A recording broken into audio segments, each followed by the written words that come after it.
사도신경으로 우리의 신앙을 고백하며 새벽 예배 하나님께 올려드리겠습니다. 전능하사 천지를 만드신 하나님 아버지를 내가 믿사오며 그 외아들 우리 주 예수 그리스도를 믿사오니 이는 성령으로 잉태하사 동정녀 마리에게 나시고 본디오 빌라도에게 고난을 받으사 십자가에 못 박혀 죽으시고 장사한 지 사흘 만에 죽은 자 가운데서 다시 살아나시며 하늘 오르사 전능하신 하나님 우편에 앉아 계시다가 저리로서 산자와 죽은 자를 심판하러 오시리라. 성령을 믿사오며 거룩한 공예와 성도가 서로 교통하는 것과 죄를 사하여 주시는 것과 몸이 다시 사는 것과 영원히 사는 것을 믿사옵나이다. 아멘.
이 시간 우리에게 주시는 하나님의 말씀은 갈라디아서 6장 11절부터 18절까지의 말씀입니다.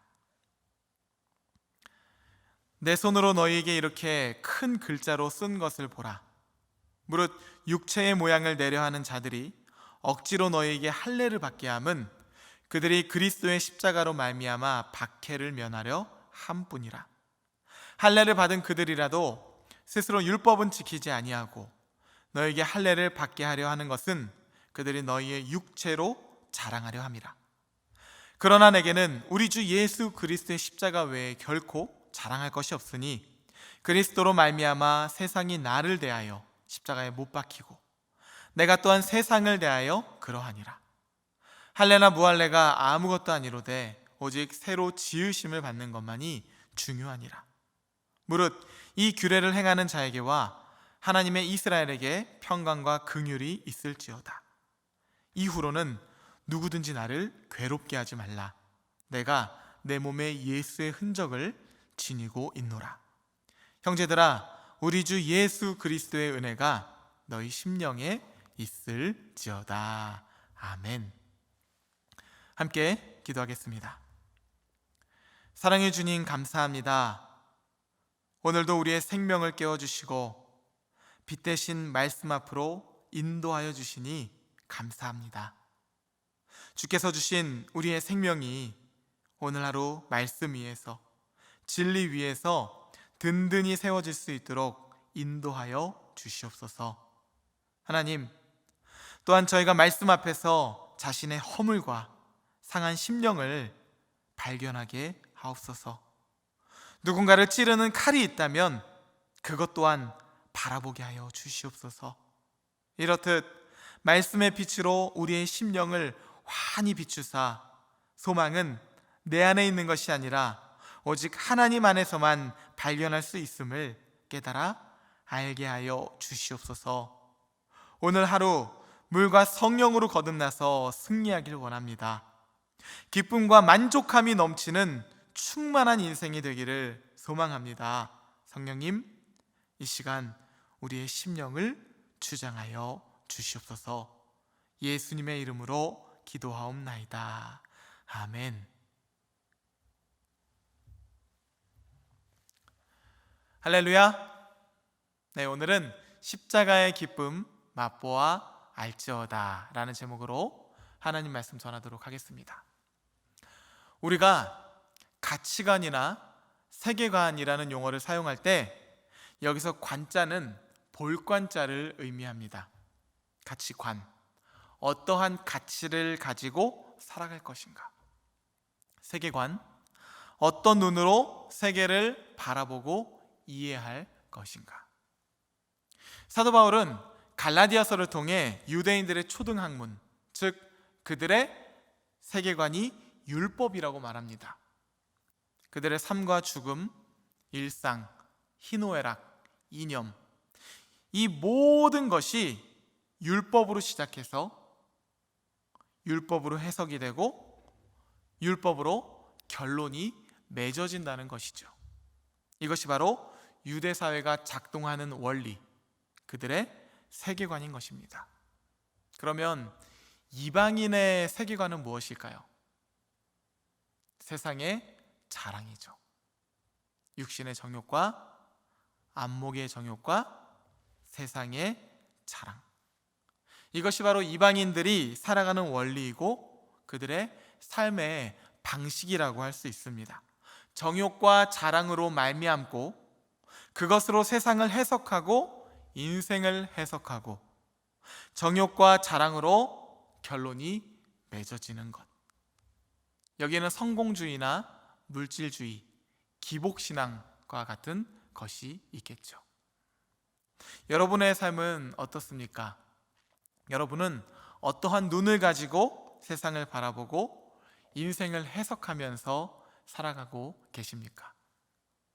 이 시대를 살아가는 많은 그리스도인의 삶의 궤적을 보면 율법과 세상의 자랑, 그 사이 어디쯤에 있는 것이 아닐까 종종 생각을 해보게 됩니다.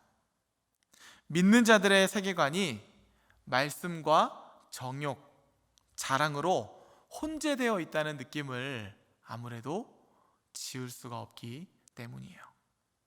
경건의 모양은 있는 것 같으나 경건의 능력은 없어 보이고, 믿음은 있는 것 같은데 정작 그 믿음의 실상이 무엇인지 사람들로 하여금 의아하게 만들게 되기 때문입니다.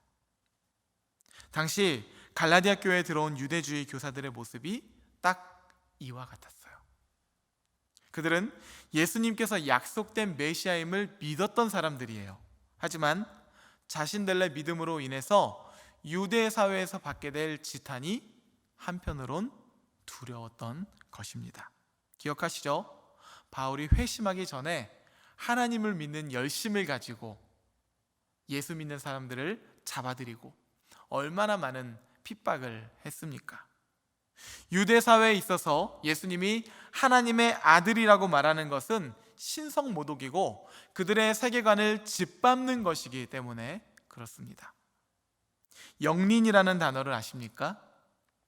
용의 목에 거꾸로 난 비늘이 하나 있는데 다른 건 몰라도 그것만큼은 절대로 건드려서는 안 되는 부분이 있다는 것이에요.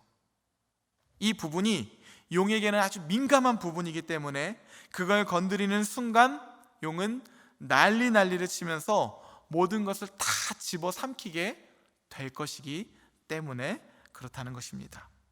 유대 사회에 있어서 율법이 바로 그들의 영린이었어요. 그래서 예수님을 메시아로 고백한다든지 하나님의 아들이라고 이야기를 한다는 것은 이러한 불편한 진실 앞에서 용기를 내는 것을 의미하는 것이었죠. 심지어 예수님께서도 그들의 영린, 율법으로 인해서 죽임을 당하신 것 아닙니까? 그래서인지 유대주의 그리스도인들은 그런 용기를 내기보다는 적당히 타협하는 삶을 선택했던 것입니다. 예수님을 믿으면서도 오히려 율법과 할례를 강조함으로써 유대교의 생활 방식을 선전했던 것이에요. 당시 유대인들은 할례에서 시작해서 유대교 생활 방식을 선전하는 사람들을 거의 반대하지는 않았기 때문입니다. 그래서 12절 말씀을 보면 바울은 말합니다. 무릇 육체의 모양을 내려하는 자들이 억지로 너희에게 할례를 받게 함은 그들이 그리스도의 십자가로 말미암아 박해를 면하려 함뿐이라. 할례를 받은 그들이라도 스스로 율법은 지키지 아니하고 너희에게 할례를 받게 하려 하는 것은 그들이 너희의 육체로 자랑하려 함이라. 반면 사도 바울은 어땠습니까? 자신이 만난 예수 그리스도의 복음을 용기 있게 전하며 십자가에서 완성된 메시아의 사명이 율법 체제의 종식을 의미하는 것이고 이것으로 인하여서 이제 너희는 자유한 것이다 라고 설교를 하다가 박해를 받기도 했죠. 로마인들은 바울의 선교 활동이 소동을 발생시킨다고 여겨서 그를 번거로워하고 그의 선교를 반대했습니다. 한편 바울은 자신의 생활 방식을 그와 함께 지내는 이들의 생활 방식에 적응시킴으로써 다른 사람의 기분을 불필요하게 상하게 하는 일을 피하려고 했습니다. 기억하시죠? 내가 모든 사람에게서 자유로우나 스스로 모든 사람에게 종이 된 것은 더 많은 사람을 얻고자 하려 함이라. 그래서 유대인에게는 유대인의 방식으로, 이방인에게는 이방인의 방식으로 복음을 전했던 것이에요. 선교적 교회죠. 그런데 이것을 잘 알지도 못한 사람들은 바울을 오해하면서 저가 지금까지도 할례를 전한다는 소문을 내고 다녔던 것입니다. 이쯤 되면 정말 억울하다고 할 만하지 않겠습니까? 예수 그리스도를 믿는 믿음으로 인해서 그가 유대 사회에서 포기한 베네핏이 얼마나 많았습니까? 재물, 명예, 지위, 사람, 가마리엘 문화생으로서 그 누구보다도 정통성 있는 사람이었습니다. 그런 그가 자발적 포기, 자발적 헌신하는 삶을 살아갔던 것인데 알아주기는커녕 불필요한 오해부터 조롱과 멸시까지, 심지어 적당히 타협하는 유대주의 교사들로부터 사도권마저 부정을 당하고 지금은 자신이 개척한 갈라디아 교회 성도들에게 의혹을 받고 있는 입장이 된 것입니다. 그러니 그의 마음이 어땠겠습니까? 여기에 대해서 바울은 이렇게 대답합니다. 갈라디아서 6장 14절 말씀, 그러나 내게는 우리 주 예수 그리스도의 십자가 외에 결코 자랑할 것이 없으니 그리스도로 말미암아 세상이 나를 대하여 십자가에 못 박히고 내가 또한 세상을 대하여 그러하니라. 예수님께서 그 앞에 있는 기쁨을 위하여 십자가를 참으사 부끄러움을 개의치 않으신 것처럼 바울 자신도 지금 제 십자가를 지고 묵묵히 예수님께서 걸어가신 그 길을 자신 또한 걸어가고 있다고 대답하는 것이죠. 그리스도로 말미암아 바울 쪽에서 보면 세상이 죽었고 세상 쪽에서 보면 바울 자신이 죽었다는 것을 말하고 있는 것입니다. 그렇기 때문에 그리스도를 위한 그의 자발적 포기, 자발적 헌신의 삶 가운데서 발생되는 멸시, 천대, 조롱, 아무도 알아주지 않는 것, 그것이 자신에게는 큰 문제가 되지 않는다는 것이에요. 지금 그가 유일하게 걱정하고 있는 것이 있다면 복음으로 낳은 자녀, 갈라디아 교회 성도들이 유대주의 교사들에 의해서 미혹이 되어 다른 복음을 믿게 되는 것이 아닐까 하는 염려뿐인 것이죠. 15절 말씀, 할례나 무할례가 아무것도 아니로되 오직 새로 지으심을 받는 것만이 중요하니라. 오늘 본문은 갈라디아서의 마지막 부분입니다. 일종의 편지의 맺은말인 셈이죠. 바울은 자신의 편지를 마무리하면서도 다시 한번 할례에 대한 부분을 언급하면서 강조하고 있습니다. 할례는 옛 질서에 속한 것이며 하나님의 새로운 피조세계 안에서 그 어떤 자리도 차지하고 있지 못하다는 것이에요. 그렇다면 그리스도인에게 있어서 정말 중요한 것은 무엇인가? 오직 새로 지으심을 받는 것만이 중요하니라. 이것을 고린도 후서 5장 17절 말씀은 이렇게 기록하고 있죠. 그런즉 누구든지 그리스도 안에 있으면 새로운 피조물이라. 이전 것은 지나갔으니 보라 새 것이 되었도다. 그렇습니다. 유대인들에게 있어서 그들의 세계관은 율법일 것입니다. 이방인들의 세상에 대한 이해, 원리는 정욕과 자랑이겠죠. 어떤 사람들은 유대주의 교사들처럼 적당히 타협하는 믿음 생활로 스스로를 위로하면서 살아가기도 할 것입니다. 그러나 분명한 것은 그러한 초등학문으로는 도저히 이 세상을 이해할 수도 없고 이해할 수도 없다고 단언하고 있는 것이죠. 사랑하는 성도 여러분, 여러분의 삶은 어떠한 가치관으로 작동되고 있습니까?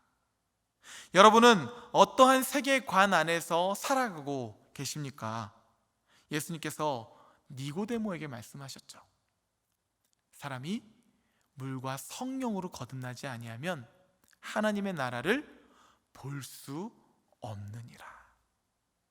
만일 우리가 예수 그리스도를 믿으면서도 여전히 자신만의 세계, 나의 의로움, 세상의 자랑만을 추구한다면 우리는 언제나 목마른 신앙생활을 하게 될 것입니다. 또 다른 니고데모처럼 말이죠. 혹시 여러분 그런 영적인 갈등을 느껴보시지 않으셨습니까? 나는 왜 항상 영적으로 이렇게 채워지지 않는 것일까?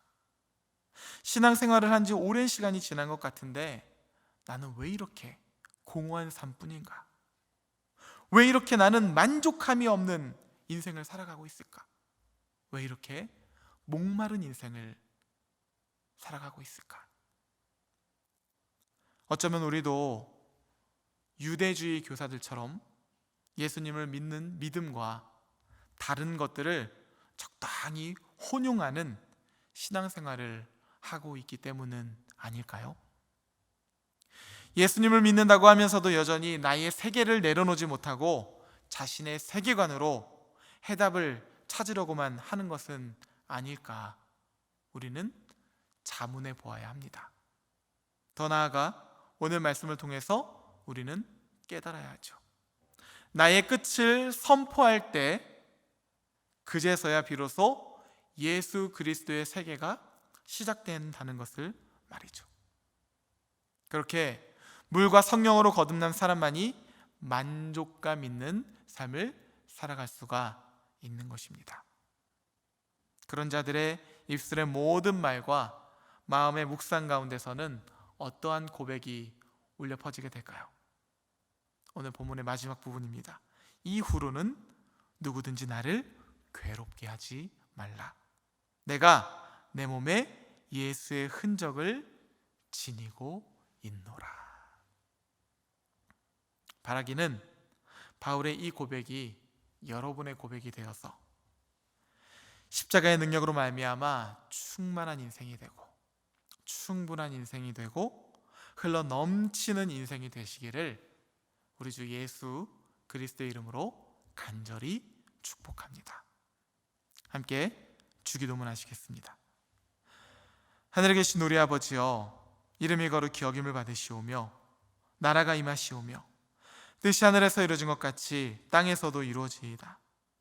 오늘 우리에게 일용할 양식을 주시옵고 우리가 우리에게 죄 지은 자를 사하여 준 것 같이 우리 죄를 사하여 주시옵고 우리를 시험에 들게 하지 마시옵고 다만 악에서 구하시옵소서.